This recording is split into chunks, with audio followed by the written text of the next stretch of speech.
Hey fellow backyard boyers, Nick here. I got a lot of response on my video where I introduced this crossbow.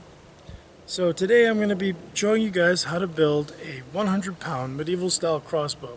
It's going to be very similar to this one, just a couple of small changes. And it should be a lot of fun. So here we go. Here's a basic list of materials and supplies you'll need to build this 100-pound PVC crossbow with me today. As we go on in the video, I'll go over each thing in detail and also offer suggestions to alternatives in case you want to try something a little bit different. First, we're going to start by building the stock, also known as the tiller. Today I'm using a 2x3 piece of lumber. This is just softwood lumber. I believe this is Douglas fir. You want to make sure to find a dried and stable board. You also want to make sure that the board is straight and that the grain as well as the growth rings run straight. You want to avoid any major knots, or if you do have any knots, make sure they sit outside of where we're going to cut away or in thicker portions that aren't really necessary for the structural integrity of this. If you have a couple of pin knots back here, it's not going to make a huge difference. But anything up in this area where the rail is going to be and where all of the load of the string is going to be, you want it to be very strong. I also highly suggest you use a board like this, which is flat sawn, so that when you hold it this way, the growth rings are running up and down. And you want these to be as dense as possible. The more dense your board, the better it will hold up. Now, if you wanted to, you could also make this out of 2x3 hardwood lumber, which would hold up a lot better. But just make sure that the same growth ring and grain rules apply. You want this to be strong, regardless whether you use something soft like Douglas fir or pine, or if you're using something like maple, oak, or hickory.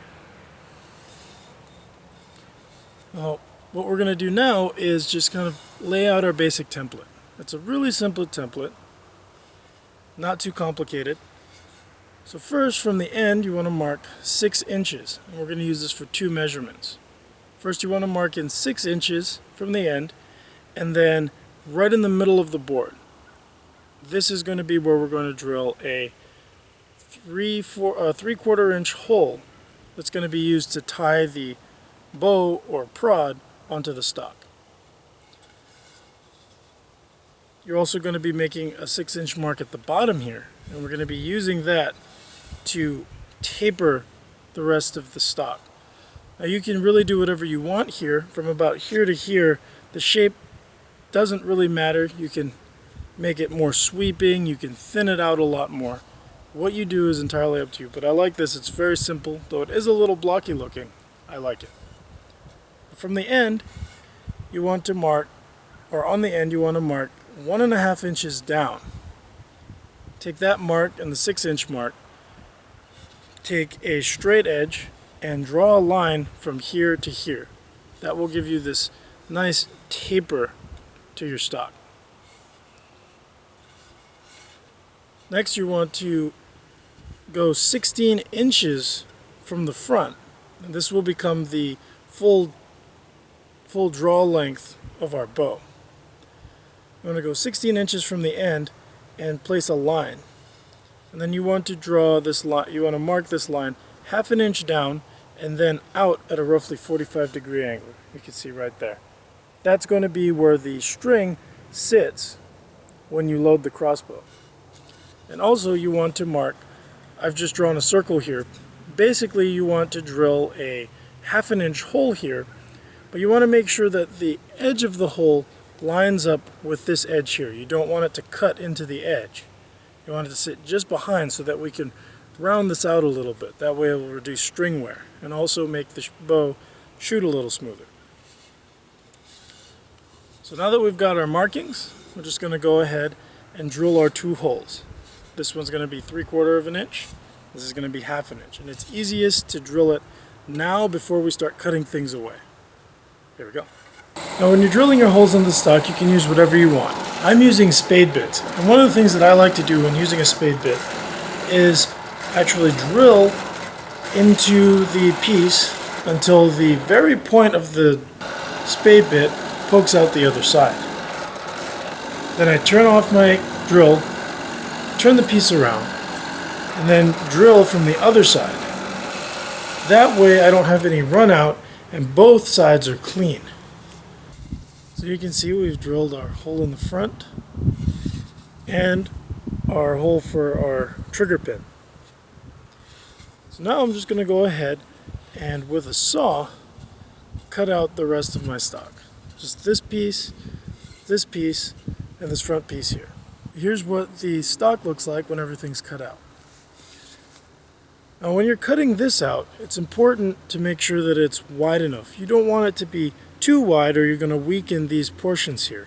But you want it to be wide enough so that our bow or prod will fit in here. And you'll also be able to fit smaller prods in here, but you won't be able to fit anything larger. And if this is too small, it may be difficult fitting the prod into the stock later on. So just to make sure that you cut this large enough, take the little piece that came out when you cut it with your saw. I used a coping saw. You want to turn it so that the height of the board, you can see this is how it came out. You want to turn it so that the height of the board becomes this width. And as long as you can push this into about halfway, you've cut this large enough. These rounded corners will help us to align the prod once we start tying it down. Now we're going to be working on our bolt channel or bolt groove. This is fairly simple and this will take a little bit of doing. If you're good with a chisel, you can easily chisel this out. Though that can be a little tricky on some softwoods. If you've got a sharp tool, it'll work fine. But I'm going to show you guys how I go through here and make my bolt groove. So the first thing that you're going to do is measure the center here, the center up here, line them up, and then make a straight line for you to follow that runs right through the middle. The straighter this groove is, the more accurate your crossbow is going to be, the more consistent it's going to be. So, here we go. To cut the bolt groove, I'm going to be using a file and a piece of rough sandpaper. This is 60 grit sandpaper, and this is a mill file, though you could also use a flat file. All you really need is something with sharp corners and a 90-degree sharp corner. So, to start, I figure out where this line is, and I take the tip of my file and I try to line it up as best I can, and I use it kind of like a chisel. I'm just trying to follow this line and make a groove. Now it's going to take some adjusting as you go because this is going to try to follow the growth rings here, and the growth rings, while they are fairly straight, are not truly aligned with my groove here. So I just go back and forth, working slowly, trying to make sure that I get this thing aligned properly. Now, this is going to be the most tedious part, just initially getting this groove started.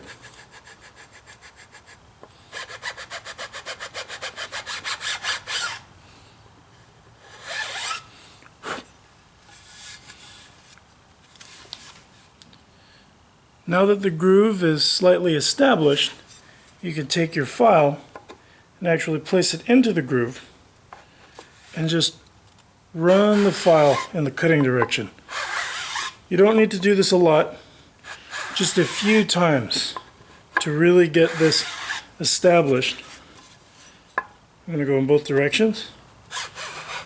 You want to make sure that you're working evenly so that this groove is nice and even.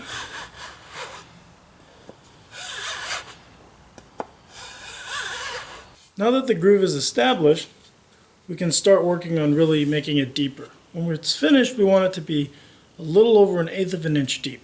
Not too deep so that when the string comes up it goes over the bolt, but deep enough so that the bolt tracks well holds in here well and that the string contacts the bolt about midway. So you have a couple options here. You can wrap some sandpaper around your file here, or you can get a scrap block of wood. As long as it has 90-degree corners, you can place it into your sandpaper and use it as a sanding block. Now I like using this because it's kind of hard to get into this end with a file. It's also kind of hard to manage this piece of wood. And you also want the sandpaper to be creased and sharply creased along this whole edge. Otherwise it's going to really round out your groove in parts and make a nice sharp groove in others. All you do is you line it up in your groove and sand it. So I'll show you what this looks like when it's done. Alright, so now the groove is pretty much finished. To complete it, you just want to take your sandpaper. Instead of going straight in, you want to kind of lean it over to each side.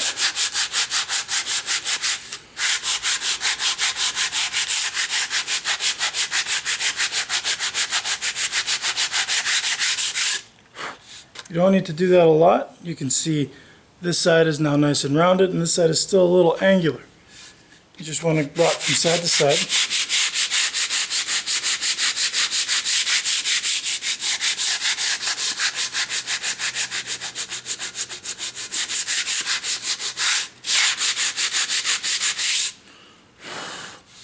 Just to round out this groove.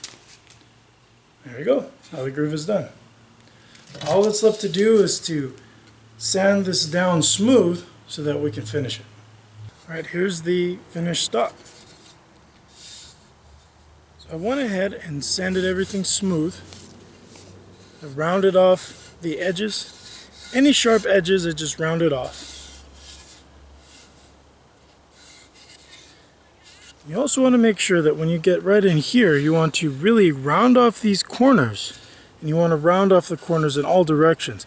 You don't want any sharp edges here because that's going to cut up your string and really reduce your string life. And this type of lock inherently has a lower string life, so you're going to need to replace your string or at least monitor and maintain your string more often. But it's not a bad thing and you can work around it. Just make sure that this is nice and smooth and everything's rounded off. Once we finish this, I'm going to actually re-sand it and re-smooth it and apply finish a couple times to harden up this wood. You can see everything's nice and rounded. So now I'm going to apply a wood stain. Now normally I use leather stain or leather dye or shoe polish, depending on what color I want, and then I apply my finish separately. One thing to keep in mind is that shoe polish usually has waxes in it, so this won't be compatible with a lot of finishes, but I usually use shellac, and shellac goes on pretty much anything. So I'm just going to go ahead and apply my shoe polish.